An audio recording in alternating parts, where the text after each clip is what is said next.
Kuringana na komanda wa borithi kaunti-ini ya Kiambu Perminus Kioi, nimahithukitie bangi ya muigana wa makiria ma ciringi 500,000 na chang'aa ya muigana wa makiria ma ciringi 300,000. The drug traffickers, they are taking advantages of the many institutions we have within Kiambu, and because they know there is a rent market, some of them they are being sold in the institutions. Like a good example, what has been happening in Kachororo area within Junja there, and also in Kamai, that is the border of Ruiru and Nairobi there. Kioi augite wendia wa njohi njikirire mukaana ni ukoretwo ukiongerereka njira nene kaunti-ini ya Kiambu, guku akirutira mukaana aria othe makoretwo magitabania biashara ici. In this county, the most areas which are affected, we have Odero. That is most area which is affected.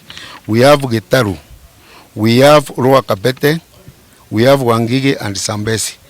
So as I said the other day, let these people not find themselves thinking that we don't know where they are selling these illicit brews and drinks. Mungururirio wa gwethana na bangi na njohi utabanitio kwa ihinda ria ciumia igiri, andu 10 magikio ngono. I would like to thank this team and also members of public for the first thing they have been volunteering messages to us whenever they cite where these brews are being sold, and my officers act very swiftly, and that's why you can see we have been able to succeed in that operation. Mungururirio uyu utanyitwo guthie na mbere kaunti-ini ya Kiambu undu umwe na kaunti iria irigainie na kaunti-ino. We are going to continue with this operation.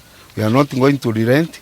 It's on until we make sure that we ensure that we do not have these brews in Kiambu County. Ngiribotera Kameme TV, Riturakano wa Njiro wa Foro.